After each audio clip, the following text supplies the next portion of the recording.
माशी एतबार सां ऐं दिफ़ाई बिलख़ुसूस जेका बि क़ुवत आहे उहा जमा करे रखो। एतिरे हद ताईं तव्हां वटि क़ुवत हुजणु घुरिजे जो अल्लाह जो दुश्मन बि डिॼंदो रहे ऐं तव्हांजो दुश्मन बि डिॼंदो रहे ऐं उनखे ॾेजारींदा बि रहो। कुफ़ार जो शइ उहा आहे जेकॾहिं हू तव्हां खां बेख़ौफ़ो थियो त पोइ तव्हांजे मथां वार कंदो, ज़ुल्म कंदो, ज़्यादतियूं कंदो। तंहिंजे करे तव्हां वटि पावर हुजे ऐं उहो पावर उनखे वक़्तु फ़वक़्तु ॾेखारींदा बि रहो त हू पंहिंजे औकात जे अंदरि रहनि ऐं अॻिते न वधनि। जो कुझु अलाह जे रस्ते में तव्हां ख़र्चु कंदव त अलाह उनजो अजर तव्हांखे पूरो पूरो अता फ़रमाईंदो। कंहिं सां रब ज़ुल्म नाहे कंदो। फरमाया वला यहसबन अल्लज़ीन कफ़रू सबक़ू इन्नहुम ला युअजिज़ून। न गुमान कनि उहे काफ़िर जेके भॼी विया आहिनि। इन्नहुम ला युअजिज़ून, इहे अल्लाह तबारक व तआला खे आजिज़ कंदा, रब खां बि भॼी वेंदा, हरगिज़ न। वाइदू लहुम मस्ततातुम मिन क़ुव्वतिन, ऐं तयारु कयो तव्हां इन्हनि जे लाइ जेतिरी सघ रखो था क़ुवत, जेतिरी बि तव्हां में सघ रखो था, जेतिरी बि तव्हां में सघ आहे, जेतिरो बि थी सघे तव्हां पंहिंजी क़ुवत खे मुज्तमा रखो दुश्मन जे मुक़ाबले में। क़ुवत इन माना कंहिं बि क़िस्म जी क़ुवत। इन में इशारो आहे इन तरफ़ त तव्हांजो दुश्मन जंहिं बि नमूने सां अचे, जहिड़े हथियार सां अचे, जहिड़े अंदाज़ सां तव्हां सां हमलावर थिए त तव्हां उन ई हथियार सां ऐं उन ई क़ुवत सां उन्हनि जो मुक़ाबिलो कयो। जहिड़ो हू रूप खणी करे अचे पियो तव्हां उन ई रूप में उन्हनि ई हथियारनि सां। हाणे ईअं न आहे त हुज़ूर पाक सल्लल्लाहु अलैहि वसल्लम जिन जेको तीरनि ऐं तलवार सां जंग लड़ी हुई त हाणे असां बि तीर ऐं तलवार ते बीठा हुजूं। तीर तलवार जो ज़मानो ई कोन रहियो आहे। जॾहिं उन्हनि जो आहे जंगी जहाज़नि ऐं मीज़ाइलनि जो ज़मानो त पोइ हाणे वरी उहे ई हथियार, जोहरी हथियार जेके मौजूदा ज़माने जा आहिनि, उहा क़ुवत बाने जे मथां मुश्तमा रखणु फ़र्ज़ु आहे तव्हां त दुश्मन खे ॾेजारींदो रहे। जिन मुल्कनि वटि पंहिंजी क़ुवत नाहे उहे वीचारा पीसजनि पिया, मुस्लमान मज़लूम आहिनि, ज़ुल्म जी चकी में हलनि पिया। जेकॾहिं थोरी घणी किन वटि क़ुवत आहे त पोइ दुश्मन उनखां दॿियल आहे ऐं उहो वीचारनि दुश्मन खे ख़तरो लॻो पियो आहे पर माण्हू न असांजे मथां उछलाइनि त ख़ौफ़ ऐं ख़तरो छो रहे थो? क़ुवत आहे। क़ुवत नाहे त हू बेख़ौफ़ आहिनि। जिते बेख़ौफ़ आहिनि उते ज़ुल्म ऐं ज़्यादती आहे। फ़लस्तीन ॾिसो, बर्मा ॾिसो, कश्मीर ॾिसो, कोसोवो ॾिसो, त बोस्निया ॾिसो, मुस्लमान वीचारो मज़लूम ज़ुल्म जी चकी में पिसे पियो ऐं उन्हनि जे हक़ में को आवाज़ु खणण वारो बि कोन्हे।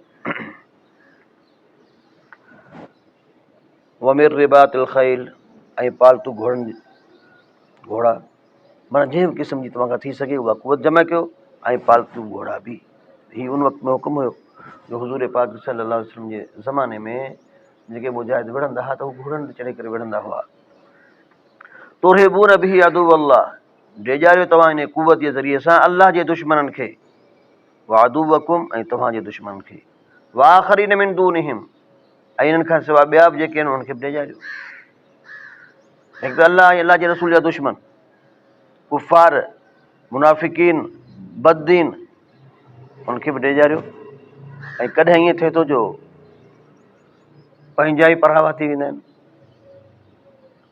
मुस्लमान बि मुस्लमान सां जंग करे वेंदो आहे त ॿिए कंहिं मुस्लमान खे बि ज़रूरत न थिए जेको फासिक फाजिर क़िस्म जो तव्हांजे मथां हमलावर थिए। तंहिंजे करे पंहिंजी क़ुवत खे मज़बूत रखो। ला तअलमूनहुम अल्लाहु यअलम, इन ॻाल्हि खे तव्हां न पिया ॼाणो, इन जे नतीजे खे अल्लाह ज़्यादा ॼाणे थो त जेकॾहिं तव्हां पंहिंजी क़ुवत मुज्तमा न रखी त पोइ नताइज छा निकिरंदा। वमा तुनफ़िक़ू मिन शैइन फ़ी सबीलिल्लाह, अल्लाह जे रस्ते में जो कुझु ख़र्च कंदव युवफ़्फ़ा इलैकुम, त अल्लाह तबारक व तआला तव्हांखे हुनजो पूरो पूरो बदिलो अता फ़रमाईंदो।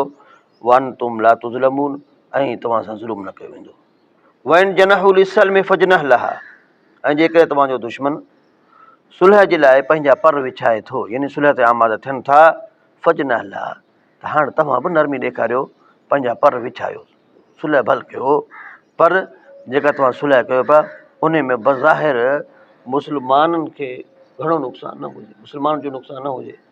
अहिड़ी सुलह में अहिड़ा शरात कयो जिन में तव्हांजो फ़ाइदो बि हुजे। हाँ ज़ाहिर है त हाणे सुलह करण जे लाइ ॿिन्ही धुरनि खे आमाद रहण जे लाइ कुझु त करिणो पवंदो आहे, कुझु लो कुझु दो। बाक़ी उमूमी एतबार सां मुस्लमाननि जो उन में वॾो नुक़सानु न हुजे, इन शइ खां बचाइणो आहे, बिलख़ुसूस दीनी नुक़सान खां बचाइण जी कोशिशि कजे। व तवक्कल अला अल्लाह, ऐं जॾहिं तव्हांजी सुलह थी पई आहे हाणे अल्लाह तबारक व ताला ते भरोसो कयो। इन्नहु हुव समीउल अलीम, छो त अल्लाह तबारक व ताला ॿुधंदड़ बि आहे, ॼाणंदड़ बि आहे। हाणे तव्हांखे जेकॾहिं ख़ौफ़ ऐं ख़तरो लाइक़ु थी पियो आहे त तव्हां दुश्मन सां सुलह त कई आहे, पर मतां धोखो ॾे, फरमाए पोइ तव्हांखे अलाह काफ़ी आहे। वई युरीदू ऐं यख़्दउक, जेकॾहिं हू सुलह जे ज़रिए सां अव्हांखे धोखो ॾियणु चाहिनि था, बसि बेशक तव्हांखे अलाह ई काफ़ी आहे। हुवल्लज़ी अय्यदक बिनस्रिही व बिलमुमिनीन, उहो अलाह जे महबूब अव्हांजी मदद कई आहे ऐं मोमिननि जी मदद कई आहे। बदर जे मौक़े ते जीअं अलाह अव्हांखे नुसरत ऐं मदद सां हमकिनार कयो, फतह सां हमकिनार कयो, उहो ई अल्लाह तबारक व ताला तव्हांजे लाइ काफ़ी आहे, जेकॾहिं दुश्मन सुलह करण खां बाद में तव्हांखे धोखो ॾियणु चाहे थो। बाक़ी इंशाअल्लाह